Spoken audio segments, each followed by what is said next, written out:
lingkarannya. Assalamualaikum warahmatullahi wabarakatuh. Halo semuanya, perkenalkan kami dari kelompok 1 peminatan fisika kelas 11.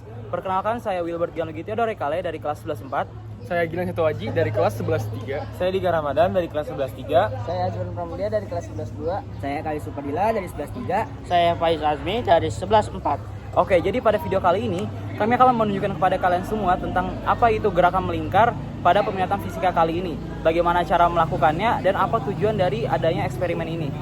Mari kita langsung ke caranya. Nah, apa sih gerak melingkar itu? Gerak melingkar adalah gerak suatu benda yang membentuk lintasan berupa lingkaran mengelilingi suatu titik tetap. Nah, agar suatu benda dapat bergerak melingkar, ia membutuhkan adanya gaya yang selalu membelokkannya menuju pusat lintasan lingkaran. Nah, tentu saja praktek ini memiliki tujuan. Tujuan dari praktek gerak melingkar pada peminatan fisika ini untuk mengeksplorasi bagaimana jari-jari lingkaran berhubungan dengan jarak yang ditempuhnya dalam sejumlah putaran tertentu dan hubungan antara diameternya dan jarak linearnya. Juga untuk menentukan periode, frekuensi, kecepatan sudut, kecepatan linear, percepatan sentripetal, dan gaya sentripetal pada gerak melingkar.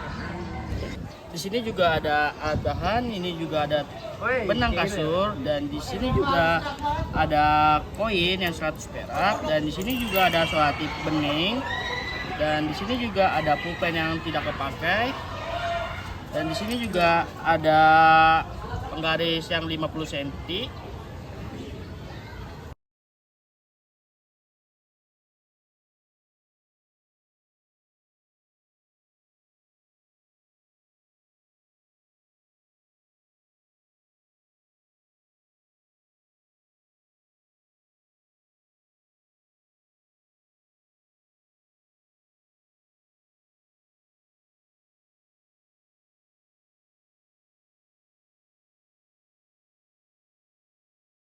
Nah, jadinya seperti ini guys. Nah, selanjutnya Kita sini ada koin yang di sini yang dimana koin ini ada 17. nah ini tuh buat MB-nya guys. Ya. Kita Di sini kita bakal- akan merekatkan dengan selotip.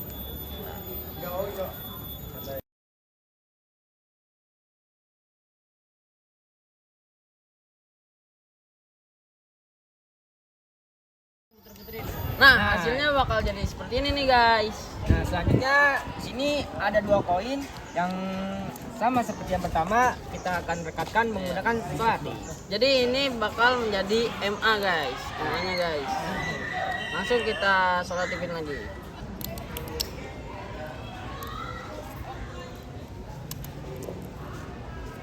Nah, ini nih guys, masakannya guys.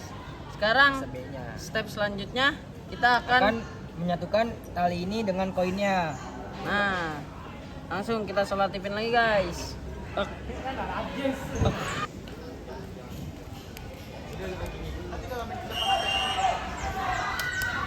Oke guys, hasilnya bakal seperti ini. Selanjutnya kita akan mengukur MA. jarak dari MA Ke ujung pulpen. ujung pulpen. Ntar kita bakal tandain di sini. Oh guys, jadi di sini kita menggunakan panjang dari MA ke ujung pulpen yang ini tuh sekitar 41 cm. Nah, sebenarnya ini opsional, kalian boleh menggunakan ini kurang atau lebih. Oke guys, jadi ini hasil Alat yang kita buat. Nah, selanjutnya kita akan mempraktekkan alat ini. langsung aja guys ditonton praktiknya. Oke teman-teman, jadi selanjutnya kita akan memutarkan alat yang sudah kita buat dan kita mencatat waktu yang diperlukan untuk mencapai 10 putaran ketika tanda yang di MB ini mencapai di pembatas pulpen yang bawah.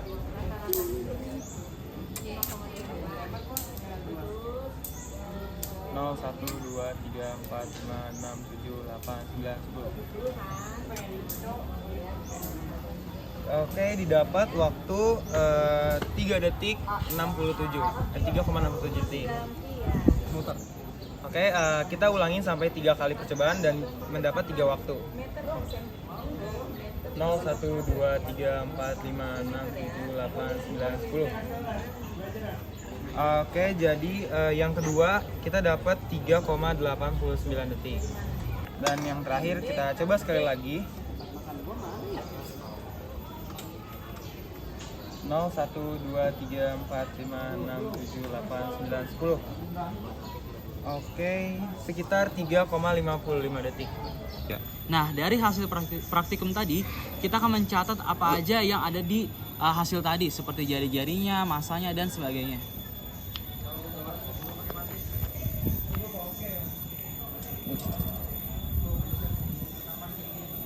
Udah. Oke. Yang pertama kita akan mencatat jari-jari dari lingkaran yang di MB atau masa B-nya. Tadi kalau kita ukur dia sepanjang 41 cm.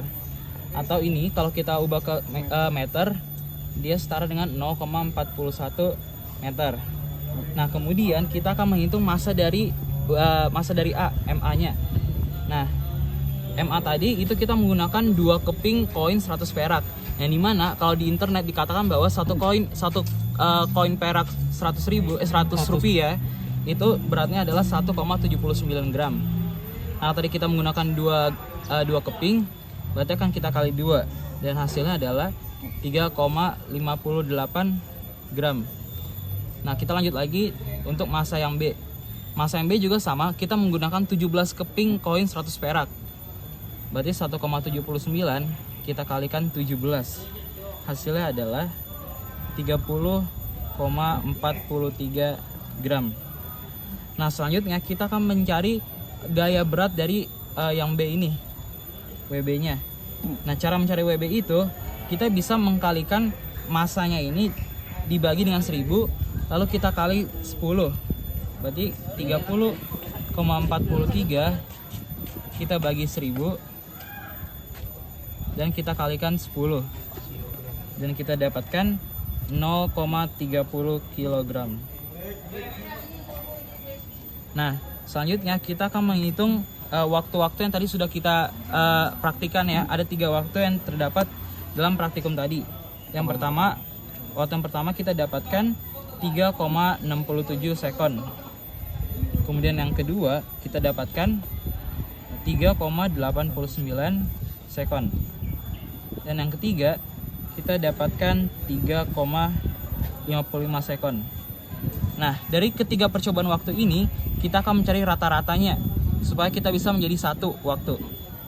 Nah, ini kalau kita cari rata-ratanya, maka T-nya ini kita dapatkan 3,70 sekon. Nah, dari data-data yang sudah kita catat ini akan kita masukkan ke dalam rumus-rumus yang diperlukan dalam praktikum kali ini. Oke, jadi yang pertama ini kita akan mencari periode dari gerak melingkar ini. Nah, periode ini rumusnya adalah waktu per N. Nah, N ini tuh adalah jumlah putaran yang tadi kita praktekkan, itu sebanyak 10 putaran. Nah, ini waktunya ini ada 3,70. Nah, dibagi N itu tadi 10 putaran. Maka kita dapatkan 0,37 sekon. Ini adalah periodenya. Kemudian kita akan mencari frekuensinya. Rumus dari frekuensi adalah 1 per periode. Periode kita dapatkan tadi 0,37. 1 dibagi 0,37 kita dapatkan 2,7 Hz. Nah, setelah ini kita akan mencari dari gaya kecepatan sudut atau W. Rumus dari kecepatan sudut adalah 2πf atau frekuensi. Berarti 2. Nah, nilai pi-nya ini adalah 3,14. Dan frekuensinya tadi kita dapatkan 2,7 Hz. Maka ini kita dapatkan hasilnya adalah 16,95 radian per sekon. Atau ini bisa kita bulatkan saja menjadi 17,0 radian per sekon. Nah, selanjutnya kita akan mencari kecepatannya atau V. Rumus dari V adalah W atau kecepatan sudut dikalikan dengan R atau jari-jari. Tadi kecepatan sudutnya adalah 17,00 dikalikan dengan jari-jarinya. Jari-jari kita dapatkan tadi 0,41 meter. Maka kita dapatkan hasilnya adalah 6,95 meter per sekon. atau kita bulatkan menjadi 7,0 meter per second. Nah, setelah ini kita akan mencari percepatan sentripetalnya atau ASP. Rumus dari ASP adalah V kuadrat per jari-jari atau R. Tadi V-nya adalah 7. 7 kuadrat hasilnya adalah 49. Dan R-nya tadi adalah 0,41. Maka hasilnya akan menjadi 119,5 meter per sekon kuadrat. Dan yang terakhir kita akan mencari rumus dari gaya sentripetalnya. Rumusnya itu adalah massa A dikali percepatan sentripetalnya, atau ini bisa dibilang setara dengan WB-nya.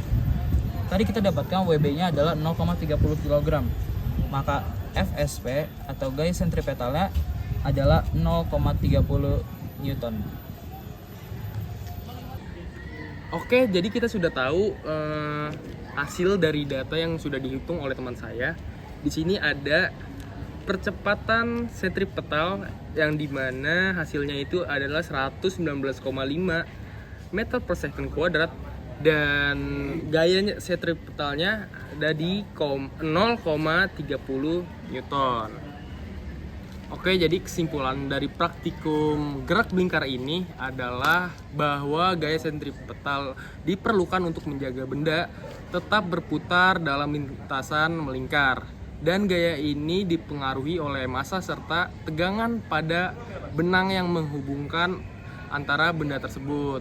Semakin besar massa koin yang digantung, maka semakin besar juga gaya sentripetal yang dibutuhkan, yang juga berdampak pada panjang lintasan dan kecepatan putaran koin. Selain itu, periode dan frekuensi putaran saling berkaitan, yang dimana semakin lama periode atau waktu perputaran, frekuensi putarannya akan menurun.